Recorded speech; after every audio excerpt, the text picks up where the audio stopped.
how there are different operating systems like Mac, PC, Microsoft, Google has their own. Well, there's one that I learned about, and I could be wrong about it, disclaimer, but I remember it being called Linux. And Linux was sort of like a free operating system that anybody could use, and it was adaptable to people's style. Think of the universe that we live in as an operating system. Well, not even an operating system, the Matrix. There are different styles, different operating systems. There's astrology, there's witchcraft, there is reality transurfing.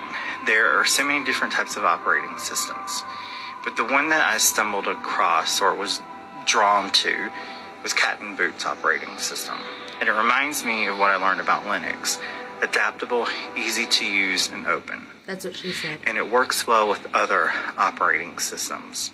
Today I paired my personal operating system of astrology with Cat and Boots operating system. Spirit, if it's in my highest good, it's the start of that coding. And I paired it to pass a life insurance exam. I have failed that exam. It is one of the hardest. I live in North Carolina. It's one of the hardest states when it comes to insurance and exams. And I paired it with the astrology, and it worked. I'm not going to go into details about what I did, but it was even giving me on the screen hints. I was getting hints on the screen. And like I said, I paired it with my personal operating system that I like to use, which is astrology. So, if you're interested in learning an operating system to use mainly or to use in conjunction with, then go check out Cat and Boots. It wouldn't hurt. If the voice in your own head says to you that you suck, I desperately need you to know that somebody put that voice in your head. Well, yeah, babe, of course. I started out more on the love and light side, but I found that a lot of the times I use the phrase divine justice. I think that works really, really well. If you just want to say healing, that works as well. In fact, this actually brings me to a point, like you can change the language however it fits you. That's what I want you to do. I just want it to be a skeletal system for you to adapt as you need for your practice. But it brings me to a thought process. I had asked Kate this before, and I wanted to ask Ben this also, to add, when people say the phrase, spirit, if it's in my highest good, please allow Cat to take my pain and mend my body, where do I take their pain? What do I do with it? And it used to be that my soul would take the pain, transmute it into light, and send it away. But now my soul feeds it to their lowest dimensional form that needs it for fuel. So I bank it for them for later. Just cool. Don't get overwhelmed though. Seriously, like take it slow, do your thing. But when you heal, here's the thing, when you heal your past life trauma, it actually heals the current now. So like the only reason to do past life stuff is to heal the shit, then ripple it forward so it heals your now. And then it's like healing the now life trauma is way the fuck easier if you get rid of the shit from the past, or heal it rather, and push it forward. Yeah. I mean, that's what I did. It worked really, really well for me. Like, I didn't even know I had a past life. Like in, I think 2017, I was like, I don't know, maybe I had one. I don't fucking know. And now I've seen so many and helped everybody see theirs. So, yeah. But yeah, don't get overwhelmed. Okay, bye. I had a great session yesterday, and it was a perfect example of what someone might come to a healer like me for, so I wanted to share it. I worked with Trisha, and Trisha's ear had been ringing nonstop, and she had a terrible pain in the back of her head, top of her spine. And this was a spiritual pain. This was not a physical kind of pain. So if she was to go to any other healer or medical professional, they would, hit it for their expertise, but it would not take care of the issue of what was happening to her. So she went to someone like me who could help her.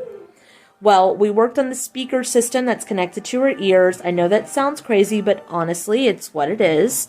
Energetic speaker system. And then we went into her control room. And inside her control room, I was like, it feels like the piano from Big. And she's like, okay, I know what that is. And then I was like, it doesn't feel right in here, so let's do your house cleanse. Let's clean this up. And then I was like, okay, now it's turned into one of those. Do you remember those, like, computers from the late 90s, early 2000s, the iMacs? And they were like a bright blue, like that color blue or this color blue, or like a bright pink or bright green. And it was like a rounded cube, and it had a handle on the top of the computer. And she's like, oh, yeah. And I was like, is your aesthetic like 90s bubblegum pop kind of stuff?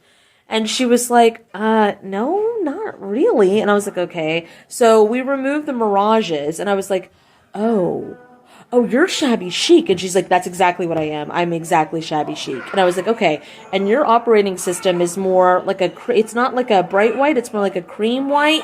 It's the kind of thing that if it's technology, you have it to where it doesn't look like technology because it's it looks like shabby chic. It's supposed to look like it's not very technical, even though it's very advanced.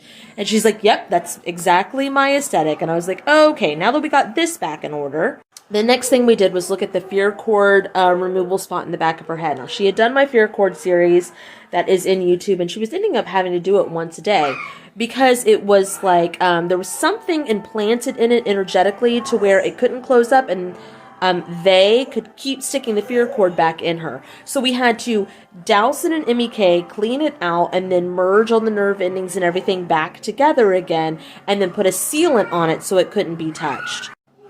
Her neck and back hadn't hurt for the first time in forever. Actually, I get that kind of feedback all the time. It's like, holy shit, my back doesn't hurt anymore. And it's like, yep, yeah, took care of it. But it was a 30-minute session. No big deal. Got a lot done. Quick, in and out. That's what she said. That's the kind of healer I am. And that's the kind of thing that people book sessions with me for. Okay, bye. So put a shield, kind of like a screen protector over the phone. First, apply your house cleanse to that spot, the fear cord spot. Actually, you know what? There's more steps. I'll write it out. But Spirit, if it's in my highest good, please douse the fear cord area with MEK. It's a spiritual Gugon. Please apply my house cleanse to this portal, this spot. Please apply the avatar, or you can use mine, Cat's avatar healing. And then I want you to imagine putting a screen protector over that spot and then say, Spirit, please set my shielding to fuck around and find out mode. Okay. All right, thanks. Bye. This comment was about the Rewriting History series that I have. I actually have that available on my YouTube now. And every time I post it, it doesn't get a lot of views. I don't know if it's just too much or makes people uncomfortable or what, but I love it. Thanks. No, that's not really the case. I mean, it could be, but we all have trauma. But if you look at the most impactful point to heal or the most traumatic point to heal, sometimes it is going to take you back to a past life. And then if you ask again after you heal it and you ask for the most traumatic life again, or the most traumatic point, it's not going to take you to that same one again because you've already healed it. It's going to take you to the next one that you have to heal. And it pushes forward. I hope that helps.